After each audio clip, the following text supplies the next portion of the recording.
Uh-huh. So, and Amazing.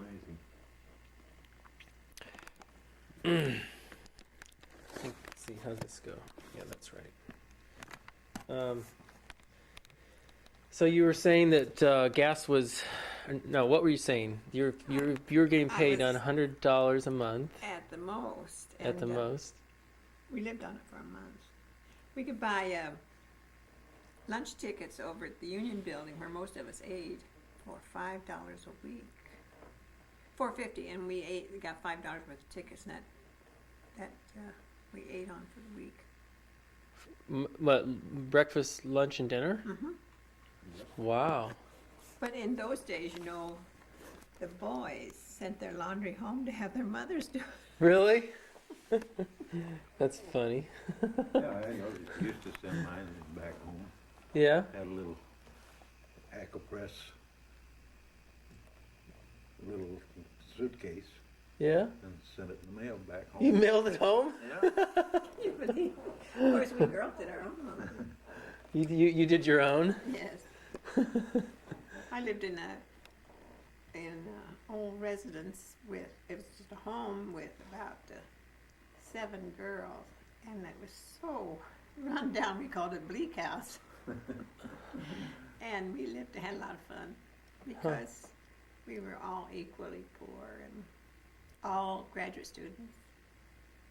All had about the same goals, the same understanding, Not too much of a wardrobe.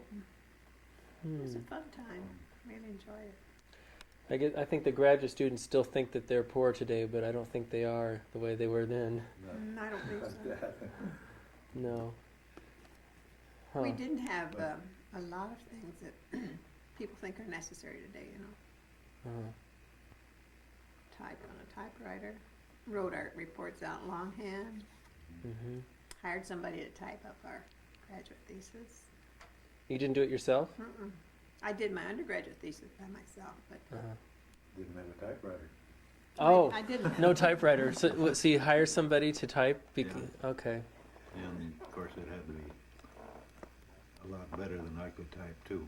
Ah. And be spaced just so, Did it have a red margin? I know no, it No. didn't in graduate school, but my undergraduate thesis had a red margin around the page, and you could only come so close to the margin. I'm gonna type that one. Can you type that one? Mm-hmm. Oh, that's one thing I think that our country is better off, maybe, is for having computers to avoid I this. do. I do. I think that's wonderful. Yeah. I know when I was doing my undergraduate thesis, I was up at my grandmother's house, and I had to lock the door because she'd come in and bother me, and I had to get that thesis in. So I was working real late at night, and then I got up real early in the morning and worked some more, and she called my dad. She said, "You must come up and talk to Mary. She's got this door locked." And I'm afraid for her. Because when she went to bed, I was still working, and when she got up in the morning, I was still working, She was really sort of afraid for me. Uh-huh. But I got it done. And who is this? My grandmother. Your grandmother. My dad's mother. Your dad's mother. Uh-huh. They lived in that house, the second house, from the corner of Race and Florida, Oh, and that's right. the second house from... The corner of Race and Florida. Really? Mm-hmm. In which direction? South. South. See, the corner house used to be, on Race and Florida, there on the southeast corner used to be the home place for Grandpa and Grandma. And then my aunt built this house right south of it. Sold this one. Oh. Did you know that? On Race Street, South Race. I didn't. I knew that Aunt Mabel, was that Aunt Mabel? Mm-hmm. I knew that she had a house along Race, but I thought it was... Right, second house south of Florida. Second house, and that's the same one as your grandmother had. Well, she Before- built it for my grandmother and grandpa. Oh, she built it for your grandmother? Mm-hmm. Oh. Wait a minute. I thought my Grandpa Barnhart had your father. I thought he was raised out in the country. Yeah, he was, but see, they moved to town then to, I have the understanding that they moved to town when Dad was in high school, I think, or even before Dad was in high school. And Uncle Jesse went to the University of Illinois and got his degree in chemistry. Really? He lived in town on Illinois Street. That house I don't know if it's still standing or not. One in Illinois Street? Mhm. Which one? Where's that at? Well, I can't tell you. I'd have to drive by it and look at it. Oh, And so they moved to town there, and all that area of Urbana south of that was pastured. People took their cows out there and pastured them, you know. south of Illinois Street. Mm-hmm. It's amazing. So that's where I did my undergraduate thesis, in that house, second house from the corner on Ray Street. Oh. I'll have to go back and see. Look at this. Look for this. No. Mhm. Yeah. But I didn't know which it is. Okay. Huh. He probably never mentioned it to you kids, has he? Well, I think I sort of remember something, but I don't remember very, very clearly. Somebody saying something. Yeah. So when was the last time you guys came to Champaign-Urbana? I think it was in '89. 89? Huh. We drove back from here. You drove from here? Mhm. My goodness. We've driven out here, at least 3 times. More than that. But I mean, since we moved out Oh, here. yeah. Say, how many times have you been on Route 66? Have you been Route 66, I used to cross it daily. cross it? Yeah, Walk across it? Going to work. Oh, back in in Illinois. Yeah. Did you but have you ever driven on Route 66 all the way out to California like in its heyday? You know, No, Mm-mm. no. no? Oh, The interstate was built before. Yeah, Parts of it were built before we. yeah.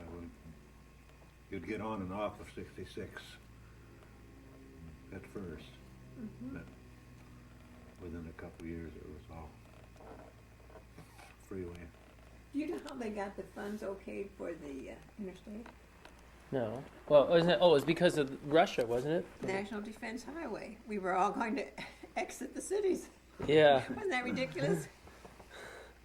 That was so ridiculous, but people fell for it and approved all these highway funds. It was a good thing, really, I guess, generally speaking. General, maybe not. Yeah. But that's how people approved of that Huh. expenditure. Oh, that's amazing. Well, in Germany and actually in Europe, Route 66 is really kind of a legend. So, And I've been around Germany, and people have posters of it or paintings of Route 66, and it's just like this phenomena. yeah. You know, they're trying to restore the whole 66 out here in California, at least. Are they? And there's a motel over here called the Kansan Motel on Yeah, the Route Foothill. 66 is just a few blocks south of us. Uh-huh. Is it really? Yeah. I should. Oh, I'm sorry, I didn't. I should drive on it a little bit anyway. Wow. Oh, that's right. It goes to Los Angeles, Sure. Chicago to Los Angeles, Right. and there's a song about it, isn't there? Oh, yeah. Get my kicks on Route 66. Yeah. But they're maintaining this old motel, the Kansan Motel, and I think people still stop there. It's where you'd have your little The motel drive-in kind unit, and then there'd be that open space for you to put your car in. And they may have some enclosed garages, but I don't know for sure there. And they have a museum over here, Route 66. They do. Yeah. I don't know what's in it. I've never been there. Wow. But they've really built it up as sort of a historical route out here in California. Well, I think it seems to be. Anyway, I'm glad I asked about that because it's funny how that you know, you don't know what things the Europeans think about, but I know that Yeah. that's, I wonder if that's because the GIs brought that over there, or I don't know. I don't music know. maybe did it. I don't know. I think it's because it's symbolic of the openness of the open space Yeah, of probably. the United States, and it's something they've kind of lost Yeah. with their high population densities and Mm-hmm. things. And so, I want to. What about you when you were a student? Where did you live? What kind of student? Well, when you were courting Mary. Well, for a while we lived next door. Next door to each other. Yeah. For a couple of years at least. Well, the thing of it, after I graduated and I started teaching at Ames, I had three girlfriends who were working for their PhDs in chemistry. Yeah. And so we all rented this house on the corner because there wasn't too much student housing. And it just so happened that he and his good friend were rooming in the house next to that. Oh. Just so happened, huh? No coincidence. Well- It was just a coincidence, huh? Yes, it was, because I was going with somebody else at the time. Oh. Oh, maybe that kind of led to the demise of the other relationship. I don't know. You know, things like that are hard to explain. And better not. Oh. Yeah, that was sort of funny. Oh yeah. Jean and Jerry and I brought down and we wanted to she wanted us to spend a day at Disneyland, and I thought, how can we spend a day at Disneyland just going on these rides and everything? I thought I'd be so bored. But it was fantastic, I thought. Huh. It's really a good place to go. Well, certainly interesting to me. We were talking about how amazing how good plastic can make things look. Yeah. You get these trees that are plastic and they look real, and it's kind of. There's a man doing that out here, making plastic trees, because it's to conserve water. If you want to landscape your house, do you see that in Yeah. the Times? Yeah. He had these palm trees all made out of plastic, and you could just landscape your yard with these plastic palm trees. Oh, Then wouldn't brother. Didn't have to use water. Saves the water. Well, I guess it would. Well, palm trees are pretty good about are they? Or That's are they? true. Yeah, they don't take a lot of water, but they do need a little because you see them always around an oasis. Yeah. That's true. I saw somebody watering their lawn when I was driving over here, and I was thinking, isn't that illegal? I was just surprised. Oh, no, everybody does it.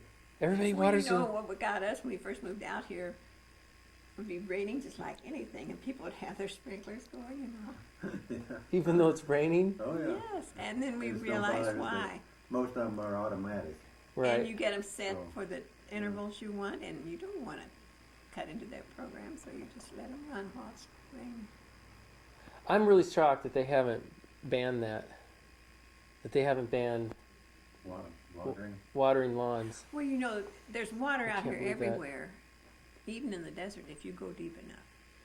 The desert is underlaid with water, Yeah. but sometimes you have to go pretty deep. That's what I was told by a dairy farmer that farms out near Hemet, and that's almost desert country out there. Yeah. You go deep Well, enough, you'll get water. there is water. I mean, I know that, but there's also places where the ground is literally sunk several feet because people Yeah. have been mining water. That's true. You're basically mining the water because it can't be replaced as quickly as it's being consumed. So I just thought, I don't know. I It know. does, you know, it's less expensive here than it was back in LaGrange when we lived there. It's bizarre. It's hard to In believe. England, they have a real concern about water, and they have water bans. They have what do they call them? Last summer they had they have a drought, and well, it's kind of a drought, and all the reservoirs were drying up, and they had a hose pipe ban. That's what it's called, a hose pipe. You were not allowed to use anything that required a hose pipe, you know, like for lawns and things, and that was very. I don't know. The population density is actually very, very high in England. It's probably not that much different than Los Angeles in some ways. No. Although the houses are much closer together, so that they still have empty space, like countryside, even though it's a high density, because they sort of bunch all the houses are kind of more bunched, so there's not like you don't have quite the yards, so that things aren't kind of sprawled out as much. Things are kind of more dense, but anyway. 2 years ago, we had that same thing. We couldn't sprinkle as much as we wanted to. Okay. Sprinkle on alternate days, depending on what your house number was. Yeah. And you couldn't sprinkle. We're not supposed to sprinkle after 10 o'clock or before 6 in the evening because of the sun drying up what you're sprinkling. Oh. Still, that's in effect. Oh. That's still in effect? But we can sprinkle any day we want to now. But you're still not supposed to sprinkle in the hot hours of the day. No. Huh. But Okay. now tell me about Illinois. Did you think it was awful wet? Did it look wet to you? Not unusually wet. I know that it's supposed to be, but it didn't strike me as being. It struck me as being more normal than. It seems like it's been really dry in the last few years. Yeah. So it seemed like it's been more like the way I remember it. You sort of. It used to be the ground was soggy. The farm ground was soggy, and it was hard to walk on. And well, it wasn't even that soggy. I don't know. I was only there for 2 days, Yeah. so it didn't rain much while I was there even. So Yeah. No. yeah. Okay, so you two were living. You were living in the house next to Mary when you were. Well, that was a whole year Well. before we started going together. Yeah. Probably, yeah.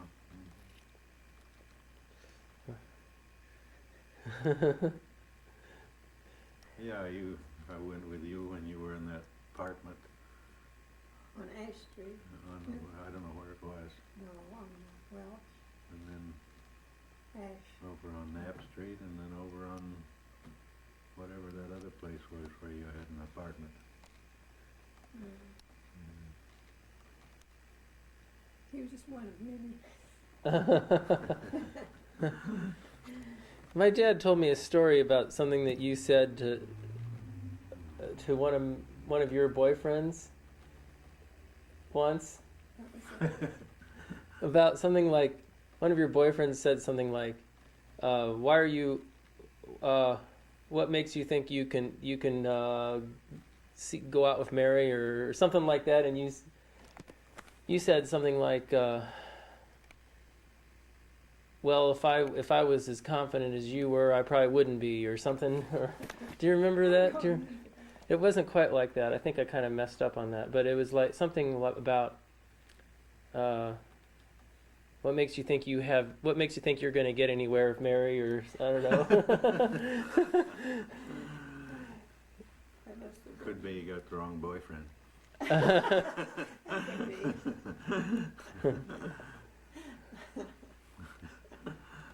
Huh. I don't remember. I'll have to ask my dad what it was. I guess then he can remind me. Ask him which boyfriend it was. You remember he's a little guy, a little kid, when I was dating, so he might not remember quite exactly. See, he was 10 years younger than I. Oh. So when I graduated from he was 10 years old. I Wow. can't recall it. He was that old.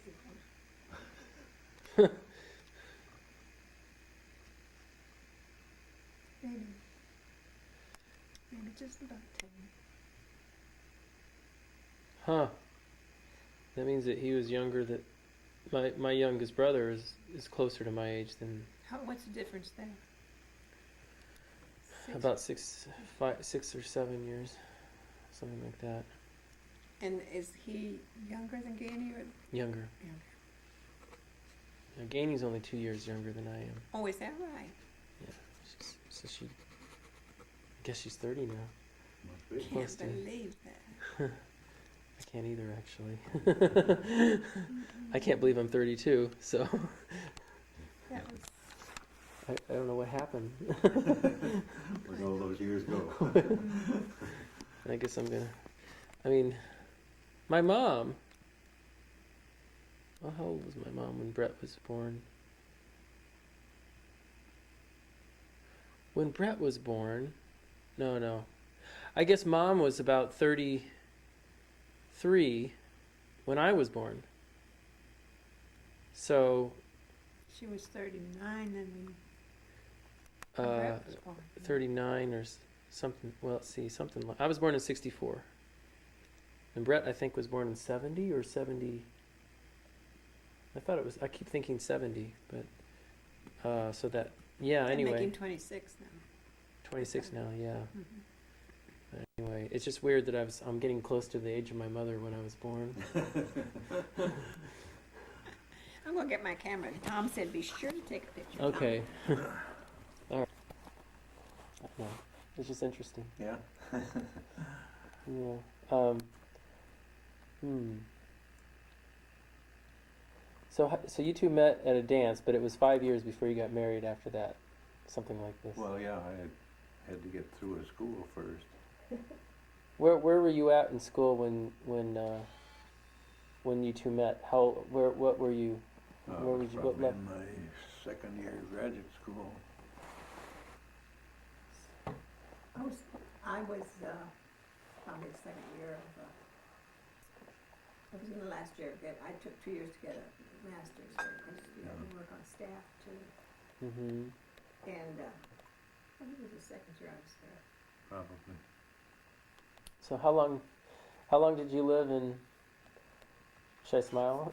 No, it'd be good. How long did you live in Iowa then?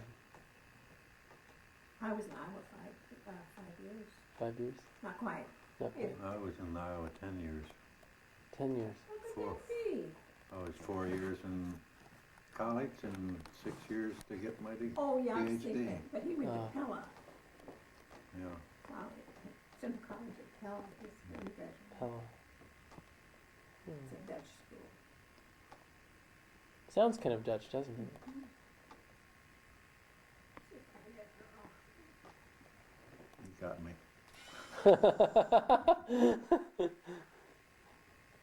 Where's my I backpack? can't smile that long.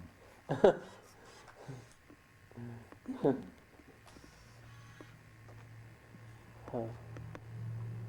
Well, so then, okay, so what happened? So, did you guys live together before you got married? No, we No. didn't. You No? couldn't do that in those days. No? Not that the guy wouldn't have done it, but the girls would not do it. Oh. The girls I knew. The girls you knew. I suppose there were some that did. I suppose. We were a pretty straight-laced guy. You know, in order to get a beer to drink.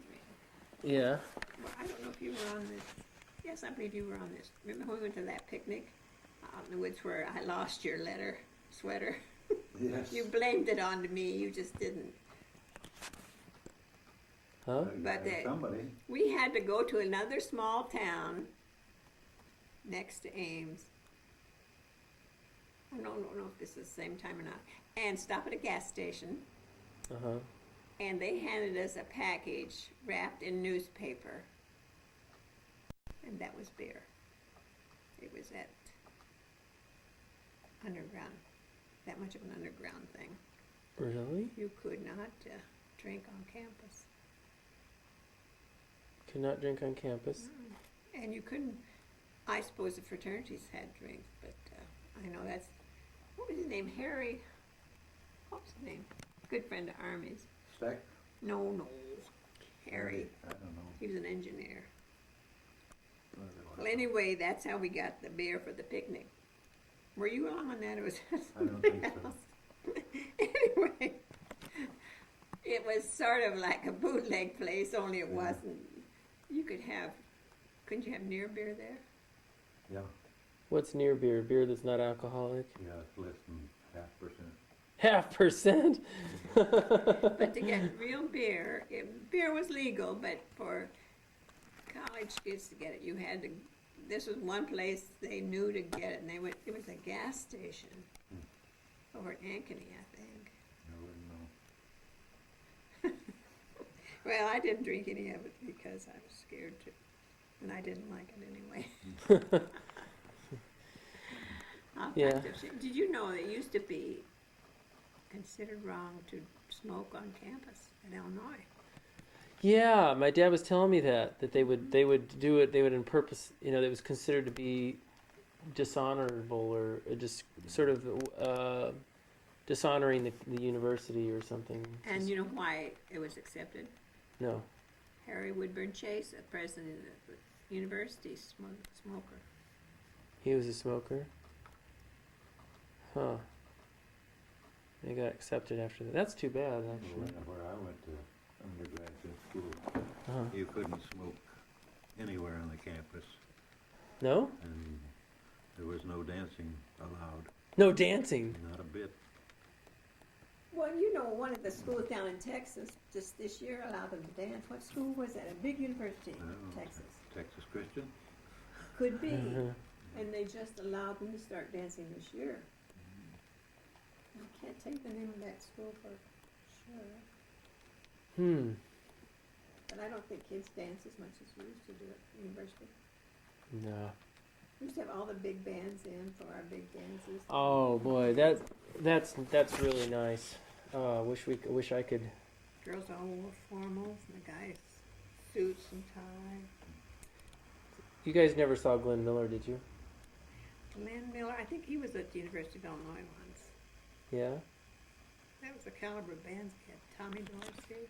Did you ever see Tommy Dorsey? Yes, I've danced with Tommy Dorsey. You have? He was at the University of Illinois. My goodness. They brought big name, you know, for the military ball and I can't think of all the names of the dances, but they had these big name bands in, Hmm. and they quit it after World War II. The Why? end of that. Well, you see, the GIs coming back were older guys, and they were all business about getting their education. And a lot of I understood, I was out of school at that time, I was teaching, or maybe even, I was married, working at Corn Products. It happens.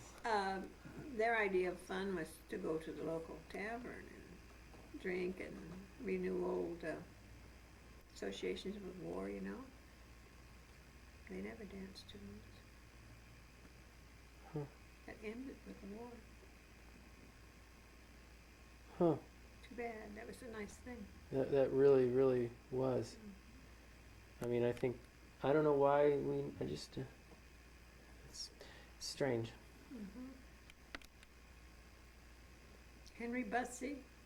Remember Henry Bussey? Yeah. Kate Kaiser? Mhm. I remember him, but I'm not sure he came to Illinois. Fred Williams?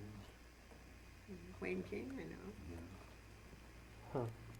So did you two dance a lot then, or some? Some. I love to dance, but your dad, but Earl. I was never very good at it. He's No? not, wasn't too No, keen. I learned late. But I I loved had to go through 4 years of college before I even Oh, that's right. They didn't allow knew how to dancing. do it. it. Do you dance, Donald? Sort of. No, I've been working on it. It's a good thing to know how to do. Yeah, I've had ballroom dance in the past, and I'm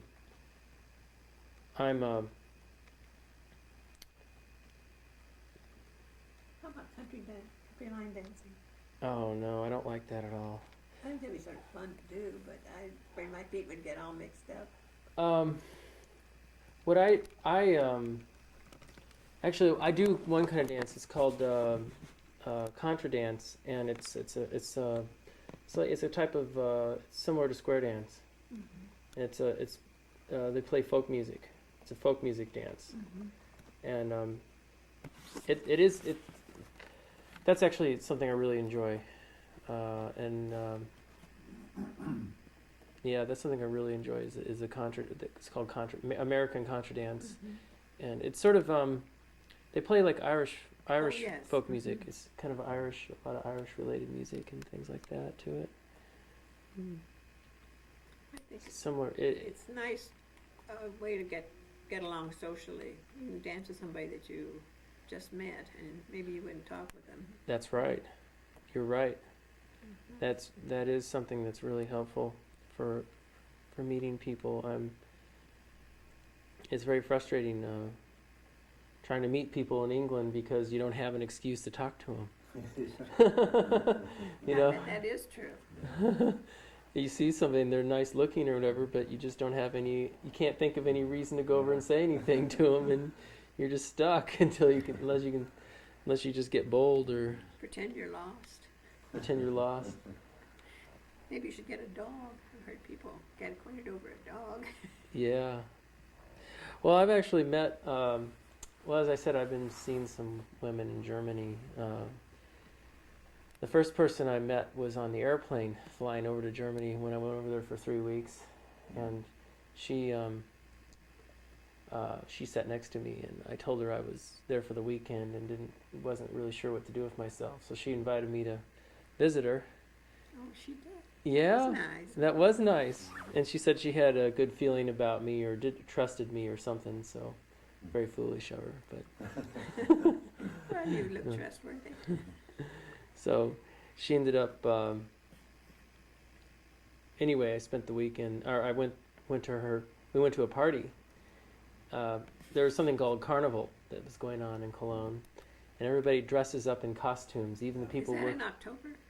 No, it's in February, and it's not really related to Halloween. It's a different festival. It's just along the Rhine. It's a special festival. Actually, it's to celebrate Napoleon leaving the country. Because apparently Napoleon had taken over that part of Germany 200 years ago or whatever, and they're celebrating his demise. That's like Cinco de Mayo. That celebrates a Mexican victory.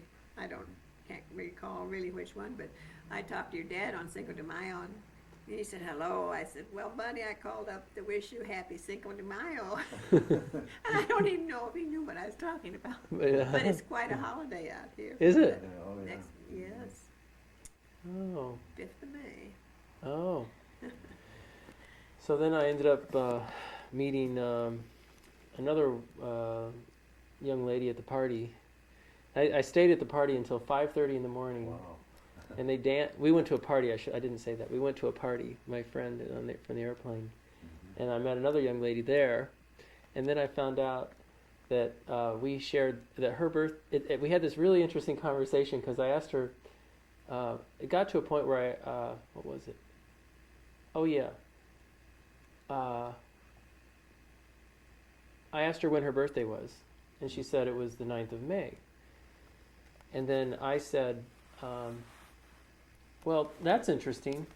My birthday is the 8th of May. and then I said, well, when were you born? And she goes, well, 1964. I said, well, that's when I was born.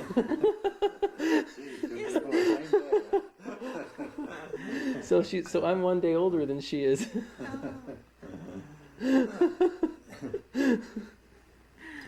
That is amazing. And of course, I was doing this all in German. This wasn't in English. That's why you're learning German. Yeah, that's why I'm learning German. So I've been spending trying to get over there and visit once in a while. Now, what do they do? Do they have their own careers? She's a student at the university there. She's trying to finish a degree there, and she's learning Russian and Russian culture and German theater. That's her interest. But, What does she think she'll do it? Will she go to Russia too? I don't know. I'm not sure. I don't think she's gonna. No, I don't think she wants to go to Russia, but she's interested. She might get in the diplomatic service in her own country, maybe. But theater would help most anyone, I think. You know, Yeah. I think of all these lawyers that I saw in connection with O.J.'s trial, and theater really helped them. I don't know if it took any coursework, but they were, they were actors, really. Oh yeah. Well, they were actors before the trial, weren't they? Some of them were like trying to be actors, and actors want to be actors. So. Well, they acted for the camera. You could just tell. Oh, yeah, yeah. That's one of the most. Did that make any news over in England? O.J.'s trial. Not a fraction as much as it did here. Not a fraction as much. Did you follow it much? Only under protest. I watched what I could while I was in the house, but I'm gone quite a bit. And to me, there was just no. It was just so obvious that he killed her. Uh huh. Just. Yep. Out and out killed her. Yep. But got on. Yeah. No, it's a very remarkable trial. Just incredible. One lawyer I heard speak the other day said that when he saw, I guess this was Chris Darden, the black man on the prosecuting team. Uh-huh. He said when he saw the jury, he knew that they'd lost before the trial went on. Yeah. Mm-hmm. Of course, the defense team gets to select a jury, don't they? Is that how it works? Well, I think they get each one of them gets maybe 20 exemptions, and I think they each get 20 exemptions. What's an exemption? Well, you get to excuse without cause. You don't have to say why. Just, we don't need you. You're free to go. Uh-huh. And in that way, I think both the prosecuting and the defense team have a say what the jury is. I don't know exactly the. Oh, okay. I just don't know. I know when I was up for jury duty, they quizzed they set a lot of us in the jury box to fill up the jury box, and then they talked about different things and got our opinions on different things. And I happened to be the first person, so they quizzed me more than others, just as a lesson to all the other people in the jury, Mm-hmm. in the jury box. And then the defense and the prosecuting team would, or the lawyers would say, well, I excuse number so-and-so, and without cause. And maybe they had a cause. Maybe it was a policeman, or maybe someone had a serious medical condition, that sort of thing. And they were all set to pick the jury. The jury's all just up there, everybody with no reason to be excused. And the prosecutor said, I excuse juror number 1 without cause. And that was I, and so they made me leave. Oh. I felt sort of disappointed in a way, just like I didn't measure up, but I think I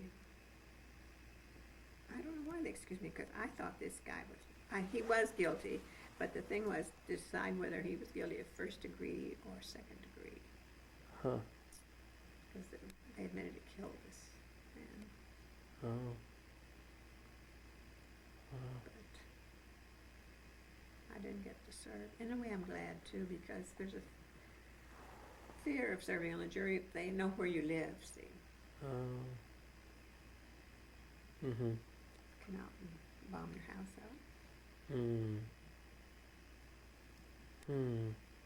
But in other states, it may be different. But in California, that's the way it is. Hmm. Well, that's I don't know. Bobby thinks he's still innocent. I said, not guilty, he says. And I said, well, Bob, I can't agree with you. So we don't agree on that. He's still for O.J. O.J.'s a nice man. He couldn't do it. Hmm. Hmm. But Hmm. Hmm. Well, I don't know. when I talked to your dad about it, it was sort of funny. I said something about the O.J. trial, and your dad said, O.J., who's O.J.? I thought he followed sports a little more than that. He didn't even know who O.J. was. Oh, gosh. Huh. Well. Hmm.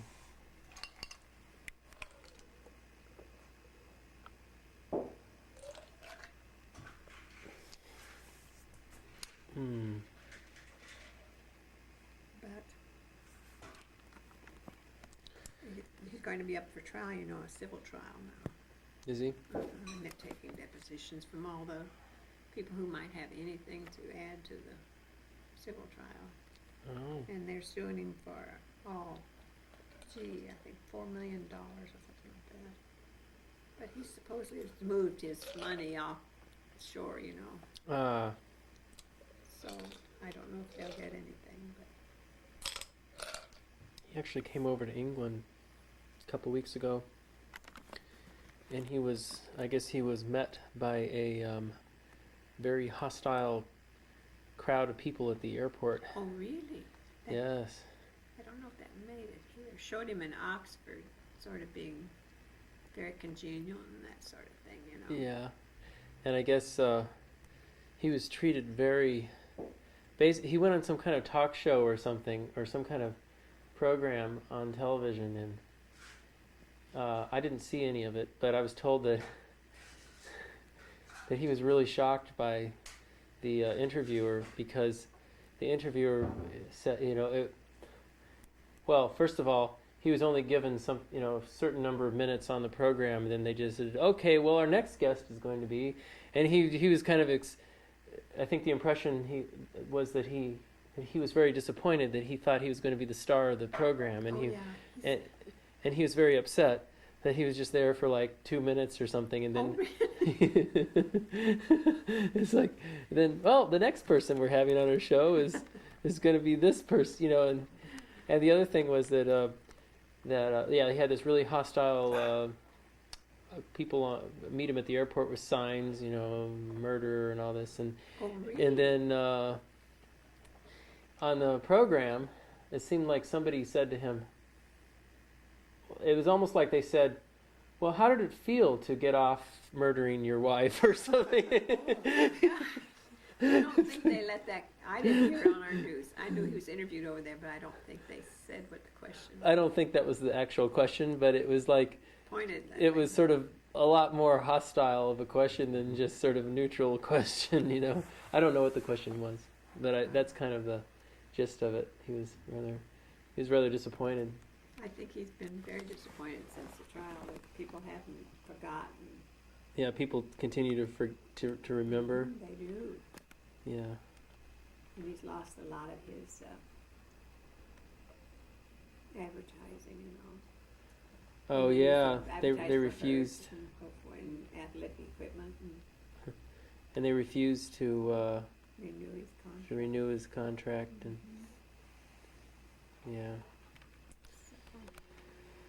All right, so getting back to you two again. So what? So how was the momentous decision to get married? How did that happen? Oh, he asked me to marry him. And then he was going to go to work on the East Coast for somebody.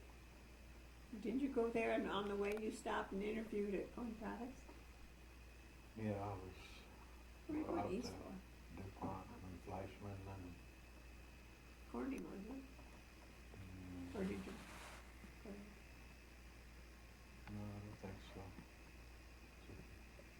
But you just stopped at Corn Products as sort of, you heard they were hiring there. Oh, I had stopped at Pentagon Ford in Cedar Rapids. And they said they're not hiring. But they said that Corn Products was just establishing a new research department. And so they suggested I go there. And I did. And I stayed. Wow.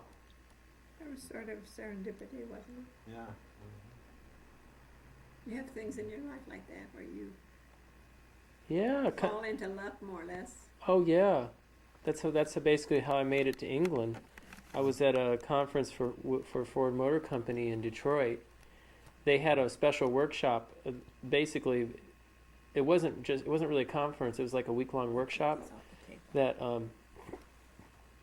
that where they basically you were invited to attend the workshop. It wasn't, they didn't, and then they paid for your expenses to attend. Oh, yeah. So it's the kind of thing where, and anyway, they invited this person, my present advisor from England, they invited him to attend, and, consequently paid his expenses or whatever. And then he came to out to the workshop, and I met him there. And then he was very formally, he'd already seen the paper that I'd published about my research and was very impressed with that. So we started talking, and he said, basically he suggested that I consider coming to England, and I said, okay, I'll think about it. And about about 6 months later, I was in England. Did you hear more from him before you went, though? Well, yeah, they had to. I had to apply. He asked me to apply for the position and this, and then they had to get immigration to let me into the country and give me a work permit, and of course they had to formally offer me the job, and they had to advertise the job and do lots of things. They had money for funding for the same work that I was already doing at U of Now, I. that is all in connection with the university, or do they Yeah, have that's industrial? no, I was all connected with university, Loughborough University. Well, that really was just like it was meant to be. Yes, yeah, I think it was, and it worked out very, very well for me.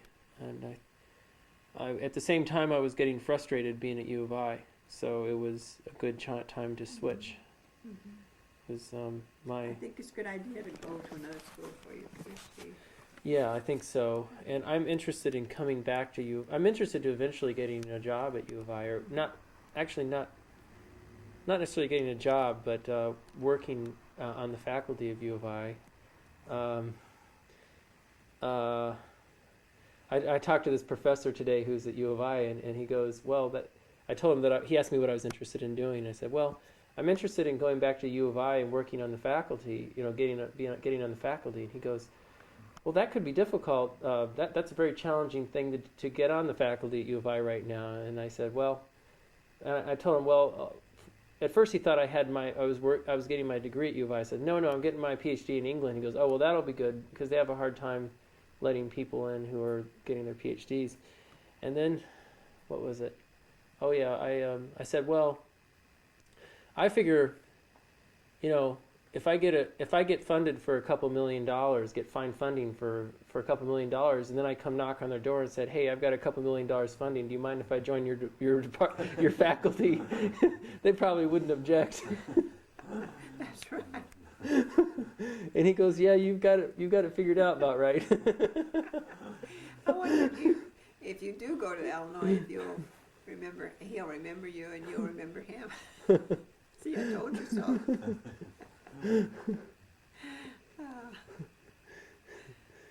So that's my plan. My plan is to finish my PhD and then come up with a brilliant grant proposal that is just They can't turn down. they can't turn down an offer they can't refuse. Well, Stephen's at Pennsylvania State. I'm working on his PhD. Yeah. John's oldest. Oh, John's oldest. Working on his PhD. Yeah. My God, I didn't realize he's that far along. Okay. Well, he went directly. Well, he worked a year, and after he got out of school, Yeah. and then he went to Penn State. Okay. Now, when he gets his PhD, he told me he'd like to go to Germany to study. Did he? Uh-huh. Well, maybe I'll see him then. So Huh? he's got plans ahead. He's in chemical engineering, isn't he? Chemistry. Chemistry. He's in chemistry. He's working on nano something or other. Nano. Nanotechnology? No, that doesn't sound like chemistry. What did he say he was into? Lasers. Oh, let me see. I think it was laser chemistry. Well, that sounds like physical chemistry, kind Yeah, of. it is. Oh, was he in okay, physical Nanotechnology, nanotechnology? So I believe. At least he said an article on it. yeah. He's working. What's his major professor's name?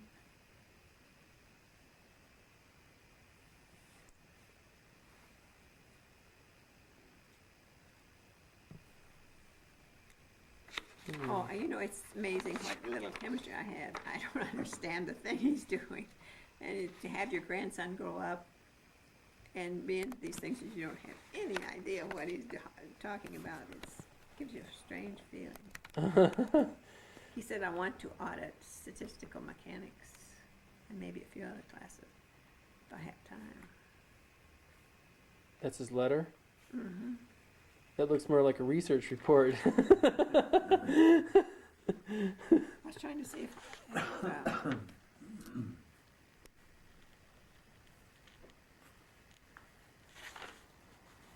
this is a article he just sent Earl to read. Mm. But I was thinking, and they run into New York, you know. I can't believe that, but they just drive into New York for the day or the weekend. Sort of like. Well, I can go to London for the day. Yeah, I know it just seems like the world's sure smaller than it used to be. Yeah. I was trying to figure it out. Dr. Castleman's his professor. You ever heard of him, Castleman? But I'm not in chemistry. No, but I thought maybe there'd be an overlap. Well, there is an overlap a bit with this group that, well, I don't know if there is or not. Nanotechnology. Well, there's always an overlap, of course. You can't avoid. It's funny because it seems like everybody, all the different group, departments used to be much more clearly defined than they are now. Yeah. Research areas. People are, I don't know. It's like people are. It's all just sort of melding together different That's sort research. of what I got from reading areas. his letter, that there's no separation into organic, like we used to have organic and organic, analytical, physical. Although he does mention physical chemistry here. But it's more like he says, small molecular chemistry and materials, linear polymers, ceramics, electroactive materials, optical materials, and processing. I think he just wrote down his curriculum for us to know. Biomedical materials. Well, actually, now that you mention it, if I go to Germany, I'll be working in the physical chemistry department. That would be nice, wouldn't it, if you ran into you? At the University of Marburg. I don't know. He's not said that he's particular school, but he just said he'd like to go to Germany after he got his PhD and do some further study. Okay. Well, there's actually, Germany is a great place for chemistry. There's an awful lot of chemistry in Germany going on in chemistry research, I think. Actually, I'm interested in I'm so glad I thought of this. I'm interested in a organic, or something that's right up your alley. It's an organic material. It's called it's an organic molecule. It's called bacteriorhodopsin. Have you heard of it? I've heard of it, but don't ask me what it is. Well, do you know what rhodopsin is? Not really. It's the stuff it's the molecule at the back of your retina of your eye. Okay, yeah. It's like a proton pump, I think is what they call it. And bacteriorhodopsin is derived from a bacteria called archaebacteria. In fact, do you know what? I keep forgetting. That's what you're. That's what you. Have you heard of archaebacteria, or is that, if I'm pronouncing it right? Archaebacteria. It's one of the. It's actually not really it's one of the most primitive types of bacteria that was. Well, actually, it was fairly recent. Probably in the late 70s, it was really identified. Yeah. But it was. It lives in highly saline salt. Salty lagoons, Yeah. And it uses the sun. It has a very primitive way of collecting energy from the sun. Yeah. Used through these molecules called bacteriorhodopsin, I believe. It's in the membrane of this bacterium, and but anyway, I'm interested in applying this for holograms, making holograms. They use this stuff. It changes its color according to light hitting it. If you hit it with with blue light it turns green Oh. or something like that, and it's very high resolution that you can make it very fine things on, or Oh. use it for like a film, like a photographic. But, I was just thinking, just the opposite. You said it was found in the retina of the eye. mm. Now maybe they could somehow develop method of injecting it or transfusing it into the retina when people have macular degeneration. You Oh, know? yeah. Well, I suppose that's possible. I mean, not. I mean, I should think that not the bacteriorhodopsin, but regular rhodopsin could be I would think they'd be worth trying. could be grown and synthesized. The bacteriorhodopsin, it's really one of the most interesting. These bacteria that Halofil. yeah, something like that. I didn't have that envelope or anything. They're one of the oldest organisms on the planet. I think they have found fossilized remains of them as old as something like 3.5 billion years, and one of the very first developed organisms. Certainly the first photosynthetic Yeah. type of organism. But have you heard of this type of organism? No, it's not. No. Oh. Well, I had the feeling that that I bet you would be very fascinated today Yeah. if you were involved in this Yeah. kind of work. If I was in chemistry today, I would not know what to do the minute I opened that lab door. It's changed so much. Oh yeah. Oh, gosh, it was so primitive when we took chemistry. Yeah. Hmm. So, I suppose Hmm. also.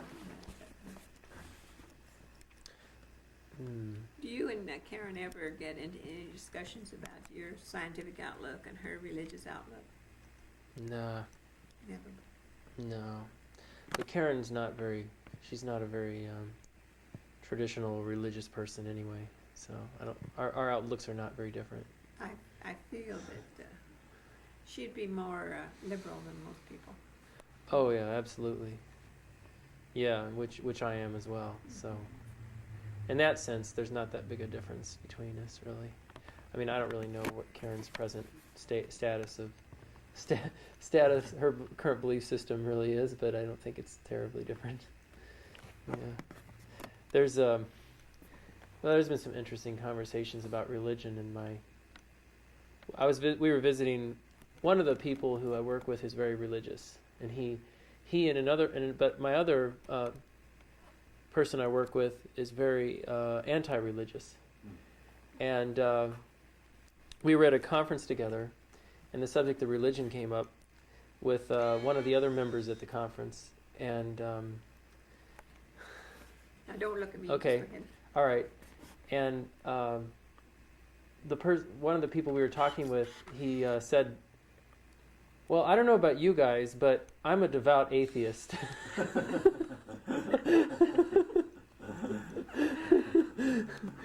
and my friend who's also a devout atheist, he goes, "Well, if you just let's put it this way, there's sort of a curtain between you and me and Rob here."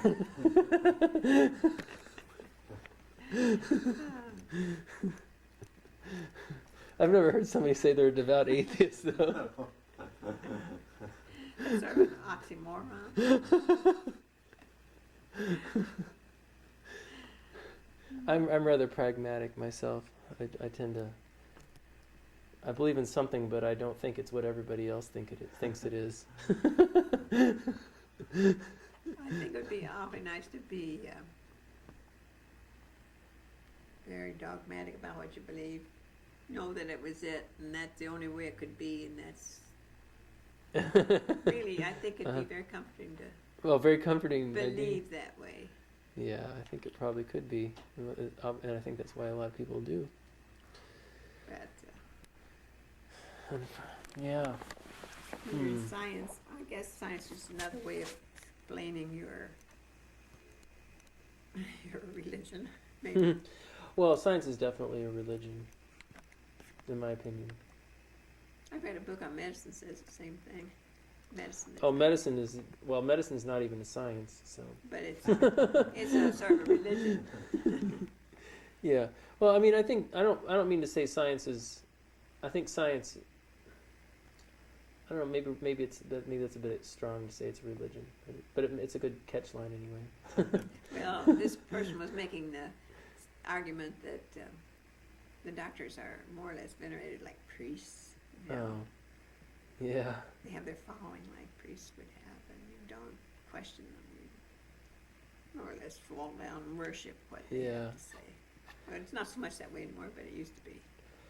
Yeah, I think you're right. People really, in some ways, that's part of the healing process. Is I guess having someone that you implicitly Have faith in, and that's a good point. You know, I can't get over the fact that they just recently found the cure to ulcers. And I know, isn't that? And it wasn't wasn't it found in Australia? Was it? I thought it was an Australian discovery. Oh, I didn't know that. But you know, that is strange, isn't it? It's like this. They've been doing these barbaric things all this time, and then they find out it's a bacteria that causes most of them. It's just, it just takes your breath away, really, to think how something like that could be so terribly wrong. That's just like arthritis. Yeah. I have a feeling that's an advanced form of scurvy. Scurvy. Mm-hmm. But if you have lots of vitamin C, then you won't get arthritis. Well, if you all your life have maintained an adequate level of vitamin C, it at least help you fight off arthritis. Oh, that seems plausible. I've never thought about that. I've never even considered that as a. About that. Does scurvy cause your joints to swell or cause arthritic conditions? Oh yeah, and you know, in animals that need vitamin C, they have this characteristic syndrome where they call it a phasic position. You know, where they put their heads down on their paws, like. Really? Uh-huh. But what's that have to do with arthritis? But I mean, it's just like, and their joints enlarge. Oh, they do. With scurvy. Oh. And they get real painful to move around. I used to have some guinea pigs on a scurvy-producing diet, and they just were in pain all the time. You could tell when you touched them to move them that it was painful for them to be touched. Well, you know, my landlady has terrible arthritis. Maybe I don't think she takes any vitamins. Maybe I should try to get her to take some vitamin C and see if it improves. Mm-hmm. Maybe it's too late. I think it'd be more preventive than curative. Yeah. Really. Actually, I've been thinking heavily about this problem because I think my diet is absolute crap when I'm living in England. I think I need to be taking some serious vitamins. Yeah, I read up on it because it can improve your health. Yeah. In fact, I wonder if my temperament isn't affected by it. Why? You're pretty even-tempered, aren't you? Sometimes, but I found myself getting really, really highly strung up, just kind of high strung in the last few weeks, and I just thought to myself, gee, I wonder if this has to do with all this bad food I've been eating all the time. I need some vitamins to cure it. Although you might be sort of like your dad. You're more like your dad than any other kids, I think. Yeah, I think I am. He's always been very high strung. I worry about myself. I really don't want to be as high strung as I am. But anyway, have you heard about the situation with somebody discovered that some people who have a heart condition where their heart, if you have a bad heart, the heart gradually enlarges, the muscle tissues grow and enlarge over time. Who knows that? Huh. Well, and it doesn't pump the blood as efficiently. That's true. And this surgeon in Brazil or Argentina or somewhere, he made this observation that he felt that if he could surgically remove muscle tissue out of the heart and make it smaller by surgically shrinking the heart, that it would pump more efficiently, and it works. and it's an up and coming technique now where they actually go in and they surgically make the heart smaller by basically cutting a chunk out of it. Yeah. And when it does that, it just suddenly its efficiency just skyrockets. It doesn't have all that tissue to try to move It around. somehow, it's just that the shape of the heart is just no longer allows it to pump blood efficiently, and it works, and it's really starting to catch on. Sort of like that cure they're working on for emphysema. You know, people in emphysema, the lung tissue gets so expanded that people can't breathe right, Okay. and so they are removing part of the lung, so there isn't as much expanded lung there, and they Okay. can use more efficiently what they've got. Really? They take away part of the. Part of the lung. That must be sort of a similar train of thinking. Huh. And But it's really experimental. okay. Well, this is very experimental. Also, it's only Doctors now. saying that they don't know if they would advocate that until there's some more study done. Well, this heart thing, I think it started off in Brazil, but then it's moved to maybe England. I'm not sure where they're working. They're doing some clinical studies now.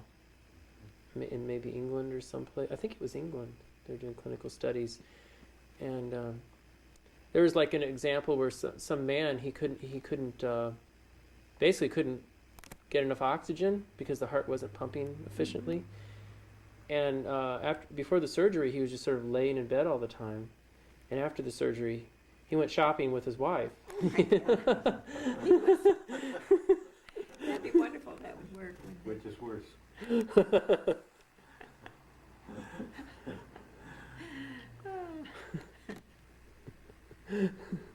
That's good. So, well, anyway, I don't know.